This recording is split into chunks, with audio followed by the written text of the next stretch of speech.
Hi hello అందరికీ నమస్తే అండి. అందరు ఎలా ఉన్నారు? అందరూ బాగుండాలని కోరుకుంటున్నాను. అందరూ చాలా చాలా బాగుండాలని మనస్ఫూర్తిగా కోరుకుంటున్నాను. అలాగే మేమందరం కూడా చాలా బాగున్నాము. ఈరోజు మా రెసిపీ వచ్చేసి ఉల్లి కారం చిక్కుడుకాయ ఫ్రై అండి. అలాగే రసం, చిక్కుడుకాయ తాలింపు, రసం కాంబినేషన్ చేశాను ఈరోజు అయితే. అందరు చాలా ఈజీగా చేసుకునే రెసిపీస్ ఇవి. చాలా టేస్టీగా, ఆరోగ్యానికి మంచిది. అందరూ ట్రై చేయండి. ఇది ఎలా తయారు చేయాలో ఈ వీడియోలో చూపిస్తాను. ముందుగా ఇలా చిక్కుడుకాయలన్నీ తీసుకొని ఇలా కట్ చేసుకోవాలి. చిన్న చిన్న పీసెస్గా కట్ చేసుకోవాలి. లేదా కట్ చేసుకోకపోయినా కూడా ఒకవేళ కొంచెం పెద్ద పీసెస్గా కూడా కట్ చేసుకోవచ్చు. నేనైతే బాగా చిన్నగా కట్ చేస్తున్నాను. మొత్తం కూడా ఇలా కట్ చేసి రెడీ చేసుకోవాలి. చూడండి, బాగా చిన్న చిన్నగా కట్ చేస్తాను. ఇవన్నీ కూడా ఇప్పుడు వాటర్లో వేయాలి. సాల్ట్ కానీ లేదంటే కల్లుప్పు కానీ వేసి 5-10 మినిట్స్ పక్కన పెట్టుకుంటే మంచిగా వస్తాయి. ఇలా సాల్ట్ వాటర్లో వేస్తే చాలా ఫ్రెష్గా వచ్చాయి. చూస్తారు కదా, ఇలా సాల్ట్ వాటర్లో వేస్తే చాలా బాగా వస్తాయి. చూడండి ఎంత మంచిగా ఉన్నాయి. ఇవన్నీ కూడా ఇప్పుడు స్టవ్ మీద వాటర్ పెట్టి ఉడికించుకోవాలి. ఆల్రెడీ స్టవ్ మీద వాటర్ పెట్టాను, అవి మరుగుతున్నాయి. మరిగే వాటర్లో క్లీన్ చేసుకున్నటువంటి చిక్కుడుకాయలు వేసుకోవాలి. ఇప్పుడు చిక్కుడుకాయలు సాల్ట్ కానీ లేదా కల్లుప్పు కానీ వేసి ఉడికించుకోవాలి. బాగా ఎక్కువగా ఉడికించవద్దు. వీటిని 50% ఉడికించుకుంటే సరిపోతుంది. అంటే బాగా చిన్నగా కట్ చేసాము కదా, అందువల్ల 50% ఉడికించుకుంటే సరిపోతుంది. ఇప్పుడు చిక్కుడుకాయలు ఇలా ఉడికే టైంలో దీనికి కావాల్సినటువంటి తాలింపు పదార్థాలు, అలాగే ఇప్పుడు రసం పెట్టబోతున్నాను. రసానికి కావాల్సినటువంటి చింతపండు అవి నానబెట్టేసుకోవాలి. చూడండి, రసం కోసం చిన్న లెమన్ సైజ్ అంతా చింతపండు తీసుకొని కడిగి నానబెట్టుకోవాలి. అలాగే ఇందులోకి 2 టమాటాలు. కొంచెం టైం ఉందనుకుంటే డైరెక్ట్గా నానబెట్టుకోవచ్చు. లేదనుకుంటే కనుక వెంటనే కావాలి అనుకుంటే కొంచెం హాట్ వాటర్ పోసుకుంటే కొంచెం తొందరగా నానిపోతాయి. ఇలా చింతపండు, టమాటాలు నానబెట్టుకోవాలి. చూడండి, ఇలా 50% ఉడికించుకుంటే సరిపోతుంది. ఇవి వాటర్ నుండి సపరేట్ చేసుకోవాలి. ఇప్పుడు ఒక మిక్సీ జార్ తీసుకొని అటు చిక్కుడుకాయ తాలింపుకి ఉల్లి కారం వేసి చేస్తారు, చాలా బాగుంటుంది టేస్ట్.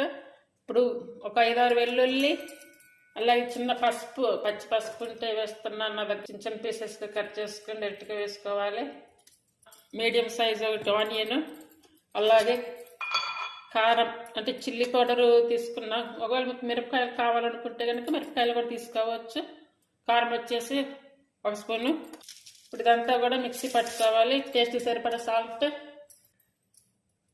ఇప్పుడు కట్ చేసుకున్న ఆనియన్ ఒకటి. ఈ ఆనియన్ కూడా ఇందులో అంటే ఆనియన్ వేసుకుంటాం కదా, ఇందులో పచ్చగా పట్టుకోవాలి, మెత్తగా రాకూడదు. చూడండి, ఆనియన్స్ వేసాక ఇలా పెట్టండి. ఇప్పుడు చిక్కుడుకాయలు కూడా పెట్టినాయి. ఉల్లి కారం కూడా రెడీ అయ్యింది. స్టవ్ మీద కడాయి పెట్టుకొని ఆయిల్ వేసుకోవాలి. నేను 2 టేబుల్ స్పూన్లు ఆయిల్ వేసుకున్నాను. 1/2 స్పూన్ ఆవాలు, అలాగే 1/2 స్పూన్ జీరా, 1/2 స్పూన్ శనగపప్పు, అలాగే ఎండుమిర్చి 2 తీసుకున్నాను. ఇవన్నీ కూడా ఇలా లైట్గా వేయించుకోవాలి. ఒక 2 రెమ్మలు కరివేపాకు,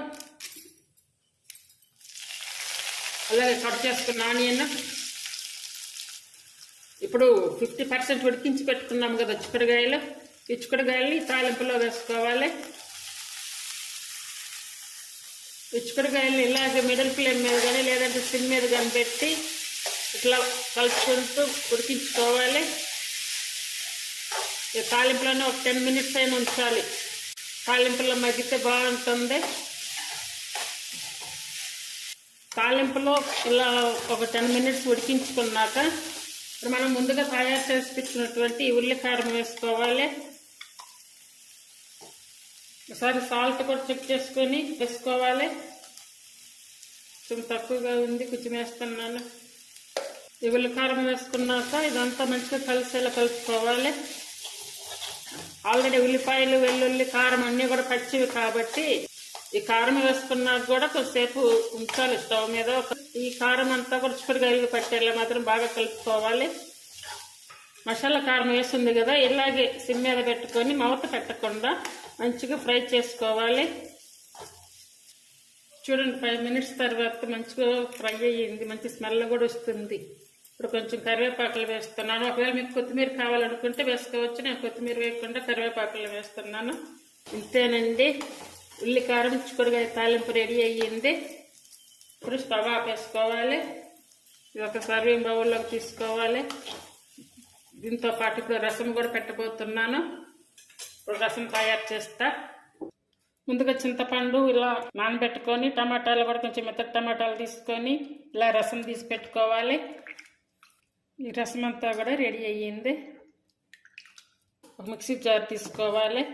ఇప్పుడు ఆల్రెడీ దీంట్లో మసాలా పెట్టుంది, అందుకే జార్ తీసుకున్నాను. ఇప్పుడు నేను మిక్సీ జార్ తీసుకొని ఇందులో 1 స్పూన్ ధనియాలు, 1 స్పూన్ కందిపప్పు వేసుకోవాలి, 1 స్పూన్ జీరా, కొంచెం 1/2 స్పూన్ ఆవాలు, 1/2 స్పూన్ వరకు మిరియాలు. అంటే రసానికి కొంచెం మిరియాలు ఎక్కువగా తీసుకుంటే మిరియాల రసం కొంచెం కోల్డ్ అలా ఉన్నప్పుడు కూడా బాగా పనిచేస్తుంది. ఇవన్నీ వేసి మిక్సీ పట్టుకోవాలి. ధనియాలు కందిపప్పు అలా పట్టుకున్నాక ఇప్పుడు ఒక 5-6 వెల్లుల్లి వేసుకోవాలి. ఇప్పుడు ఇందులో కొంతమంది ఎండుమిర్చి కూడా వేస్తారు. నేను ఎండుమిర్చి చేయకుండా ఓన్లీ కొంచెం మిరియాలు ఎక్కువగా తీసుకున్నాను. ఇప్పుడు ఇదంతా కూడా మళ్ళీ పట్టుకోవాలి. చూడండి, ఇలా పట్టుకుంటే సరిపోతుంది. ఇప్పుడు రసం తాలింపు పెట్టుకోవాలి. రసం తాలింపుకి పచ్చిమిర్చి, 3 పచ్చిమిర్చి తీసుకున్న, అలాగే కరివేపాకు.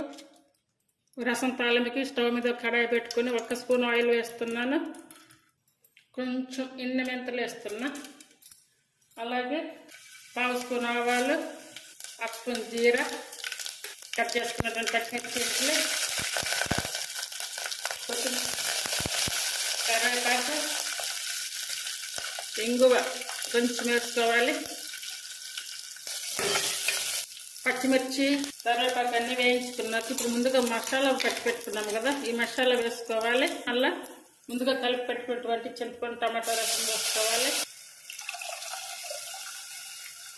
ఇదంతా కూడా మళ్ళీ మెత్తగా కలిపి వాటర్ వేయాలి. ఇప్పుడు 1/2 స్పూన్ వరకు పసుపు వేసుకోవాలి. అలాగే టేస్టీ సరిపడా సాల్ట్ వేసుకోవాలి.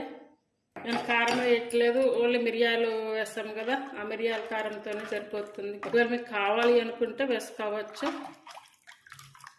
ఇవి ఓన్లీ సిమ్ మీదే పెట్టి మవ్వాలి. చూడండి, రసం ఇలా పైన ఇలా వైట్ కలర్గా ఇట్లా పొంగు వచ్చేటప్పుడు, అంటే నేనైతే ఇలా పొంగు వచ్చేంత వరకే ఉంచేసి ఆపేస్తాను స్టవ్. రసం రెడీ అయ్యాయి. అలాగే చిక్కుడుకాయ తాలింపు కూడా రెడీ అయ్యింది. చూడండి, స్టవ్ ఆపేసుకోవాలి. కొంచెం కొత్తిమీర వేసుకోవాలి. అందరు చాలా ఈజీగా చేసుకునే రెసిపీస్ ఇవి. చాలా టేస్టీగా, ఆరోగ్యానికి కూడా మంచిది. చాలా ఈజీగా కూడా డైజెషన్ అవుతుంది. అందరూ ట్రై చేయండి. రసం చిక్కుడుకాయ తాలింపు మంచి కాంబినేషన్. ఇది చాలా బాగుంటుంది. Thank you for watching.